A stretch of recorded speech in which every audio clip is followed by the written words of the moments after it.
बुद्धिजीवियों का षड्यंत्र।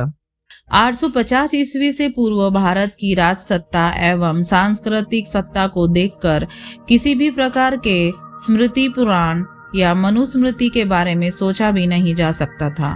भारतीय इतिहास के अंदर उस समय को सिर्फ और सिर्फ स्वर्ण काल ही बोला गया है, क्योंकि उस समय के प्रामाणिक श्रुति स्मृति ग्रंथों के अंदर जिस भी ग्रंथ की चर्चा मिलती थी वे सिर्फ जैन और बौद्ध ग्रंथ थे। वर्तमान के किसी भी ग्रंथों का उल्लेख उस काल में नहीं मिलता है। उस समय किसी भी प्रकार की जातियां जैसे ब्राह्मण और राजपूत या अन्य जातियों की चर्चा नहीं मिलती है। अगर मिलती है तो सिर्फ वंश और वंश परंपरा तथा कर्म सिद्धांत। आज हम लोग जो वेद पढ़ रहे हैं वो आज के संपादित वेद है और ये बातें आप भी स्वयं वेदों में देख सकते हैं। सामवेद के पेज नंबर 23 पर आप खुद देख सकते हैं, मैक्स मूलर द्वारा संपादित है। पाठ के संदर्भ में मैक्स मूलर का कथन प्रस्तुत संहिता में मंत्रों का नितांत परिशुद्ध पाठ छापा गया है। इस दिशा में गवेषणात्मक विचार करने पर कई संहिताओं में कुछ अंतर देखने को मिला है। आजकल की उपलब्ध संहिताओं में 2 संहिताएं अत्यधिक प्रमाणित मानी गई है। एक है स्वाध्याय मंडल पारडी बलसाड़ से प्रकाशित, दूसरी है वैदिक यंत्रालय अजमेर से प्रकाशित, किंतु कुछ मंत्रांश दोनों में अलग अलग है।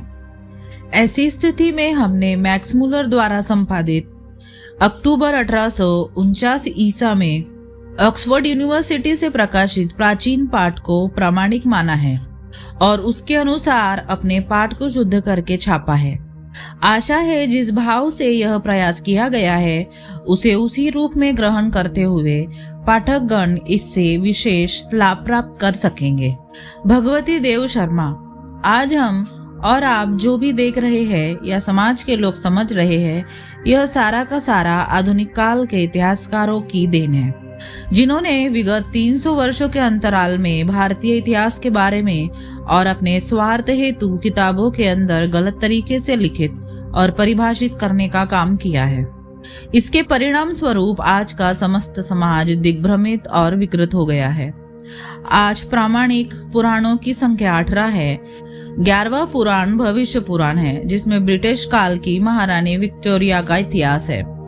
अब यदि 11वां पुराण ब्रिटिश काल का है तब 18वां पुराण कब का होगा? सीधा जवाब है कि ब्रिटिश काल का या उसके बाद का लिखा हुआ होगा। फिर वेद युग में वेद व्यास 18 पुराण कैसे लिख दिए? कब के है वेद व्यास? राजपूत काल के बाद मुस्लिम शासन काल में जब भी आप किसी राजपूत या मुगल शासक के दरबारी का जिक्र करेंगे तब आप उसमें किसी न किसी उस समय के चापलूस या कुटिल बुद्धिजीवी ब्राह्मण को जरूर ही पाएंगे। उन्हीं दरबारी ब्राह्मणों के घर में एक नए वंश की उत्पत्ति हुई, जिसे ब्राह्मणों ने पूरे भारत के अंदर अपनी कुटिल बुद्धिमत्ता का इस्तेमाल करते हुए अलग अलग जाति सूचक नामों के द्वारा समाज में पद स्थापित किया।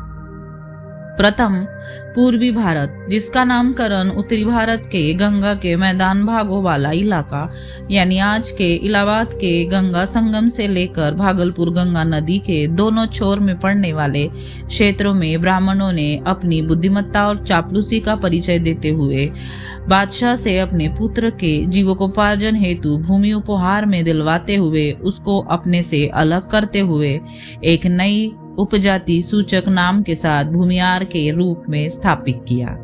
दूसरा मध्य भारत। भारत के मध्य भाग में शासकों के दरबार में ब्राह्मणों ने अपनी बुद्धिमत्ता और चापलूसी का परिचय देते हुए वंशजों को अपने बादशाह से जीवकोपार्जन हेतु संपत्ति दिलाते हुए अपने आप से त्याग दिया, जो आगे जाकर एक नई उपजाति त्यागी के साथ समाज में स्थापित हुआ। तीसरा दक्षिण मध्य भारत। भारत के दक्षिणी पश्चिमी शासकों के दरबारों में ब्राह्मणों ने अपनी बुद्धिमत्ता और चापलूसी का परिचय देते हुए अपने बादशाह से जीवकोपार्जन हेतु गांव की लगान वसूली, चाकरी का अधिकार प्राप्त करते हुए अपने वंशजों को एक नई उपजाति चरक बनाकर समाज में स्थापित किया। इन 3 नई विकसित जातियों को आप भी जानते और समझते हैं। अभी कुछ वर्ष 1995 ईस्वी के आसपास पहले की घटना है कि ये तीनों जातियां भूमिहार, त्यागी और चरक ने मिलकर बिहार प्रदेश में स्थित राजगृह में एक अधिवेशन किया था और उस अधिवेशन में इन तीनों ने मिलकर अपने आप को ब्राह्मण की उपजाति के रूप में स्थापित करते हुए अपने आप को ब्रह्म ऋषि के नाम से सुशोभित किया था। साथ ही साथ अपने अपने क्षेत्र में तीनों नामों के साथ ब्रह्म ऋषि ब्राह्मण शब्द के इस्तेमाल पर काफी जोर दिया था।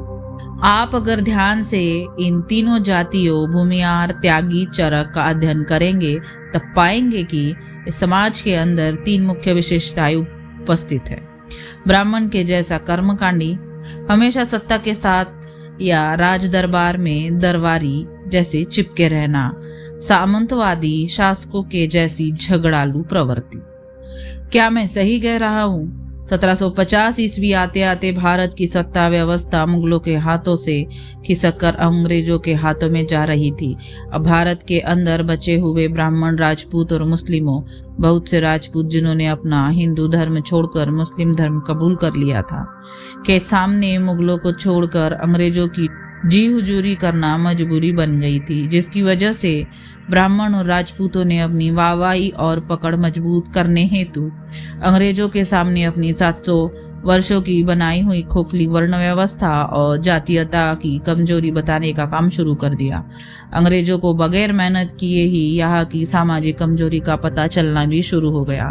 अंग्रेजों ने भारतीय सामाजिक कमजोरी और जातीय विभक्ति का पता लगाने के लिए भारत में पहली बार ब्राह्मणों और राजपूतों के सहयोग से British governor general Lord Mayo 1872 ईसा में प्रथम जाति आधारित जनगणना करवाया। अब अंग्रेजों को भारत पर सत्ता प्राप्ति के साथ साथ ब्राह्मणों और राजपूतों के सहयोग से ईसाई धर्म प्रचार करने का रास्ता भी दिखने लगा, जिसकी चर्चा आपको आगे मिलेगी। भारत के अंदर मुगल शासकों के समय मुद्रणालय, छापाखाना की संख्या बिल्कुल ही नगण्य थी। मुगल शासकों के समय में सिर्फ उर्दू भाषा के मुद्रणालय थे, वो भी सिर्फ अपनी सरकारी कागज की ही छपाई का काम करता था। लेकिन लॉर्ड चार्ल्स मैटकॉफ ने भारत की जनता हेतु मूल भाषा संस्कृत और देवनागरी लिपि में और सरकारी काम हेतु अंग्रेजी भाषा में पहली बार भारत में मुद्रण और प्रकाशन का काम स्वतंत्र रूप से हर जगह करवाने का कार्य किया। भारत में प्रथम सार्वजनिक प्रकाशन अंग्रेजों के द्वारा 1780 ईस्वी में आरंभ हुआ था। इसलिए लॉर्ड चार्ल्स मैटकॉफ को भारतीय प्रेस का जन्मदाता कहा जाता है। भारतीय समाज की इसी कमजोरी का उठाने के लिए अंग्रेजी सरकार ने अंग्रेज विद्वान लॉर्ड मैकाले को भारत बुलाया। लॉर्ड मैकाले ने भारत आकर सबसे पहले यहाँ के ब्राह्मणों के द्वारा संस्कृत की शिक्षा प्राप्त की। लॉर्ड मैकाले ने अपने ज्ञान रूपी अस्त्र से भारत के अंदर धार्मिक ग्रंथों के माध्यम से समाज में तबाही मचाने का काम करने लगा। सबसे पहले लॉर्ड मैकाले ने यहाँ के धार्मिक ग्रंथों के अंदर छेड़छाड़ कर उन्हें समाज विरोधी बनाया, जिससे कि समाज के अंदर धार्मिक ग्रंथों से दूरी बननी शुरू हो जाए। लॉर्ड मैकाले ने अपने कुटिल ज्ञान के बल पर ब्राह्मणों से मिलकर कुछ नए ग्रंथों की रचना भी कर डाली। इन सारे ग्रंथों को लॉर्ड मैकाले ने छापखाने के माध्यम से संस्कृत, देवनागरी और अंग्रेजी भाषा में मुद्रित कर समाज में सनातन व प्राचीन धर्म ग्रंथ के रूप में स्थापित और प्रकाशित करवाया। काशी हिंदू विश्वविद्यालय की स्थापना पंडित मदन मोहन मालवीय द्वारा सन 1916 में की गई थी, पर इस विश्वविद्यालय के मूल में डॉक्टर एनी बेसेंट द्वारा स्थापित और संचालित सेंट्रल हिंदू कॉलेज की प्रमुख भूमिका थी। बनारस संस्कृत विश्वविद्यालय का संस्थापक मूल रूप से जॉनथन डंकन था। अंग्रेजों ने मनोनुकूल ब्राह्मणी ग्रंथ को मुद्रित करवाने हेतु अपनी देखरेख में गीता प्रेस की स्थापना 1923 में सेठ जय दयाल गोयनका द्वारा करवाई थी। अब इन ग्रंथों के माध्यम से अंग्रेजों ने ब्राह्मणों के द्वारा भारतीय समाज में विषवमन या जहर फैलाने का काम जोर शोर से करवाया, जिसके परिणाम स्वरूप भारतीय समाज के अंदर काफी बड़ी खाई पैदा हो गई थी। हर तरफ छोटा बड़ा, छूत अछूत का बोलबाला शुरू हो गया। भारतीय समाज के अंदर इस छूत अछूत की चर्चा तेजी से बढ़ती चली गई। जिसका फायदा अंग्रेजों ने भी काफी अच्छे ढंग से उठाया। अंग्रेज लोग एक तरफ ब्राह्मणों के द्वारा समाज में छूत अछूत का प्रचार काफी जोरों से करवा रहे थे और दूसरी तरफ अपने आप को अछूत समझने वाले समाज के साथ अपनी हमदर्दी दिखाकर या प्रलोभन देकर ईसाई बनाने का काम भी करने लगे थे।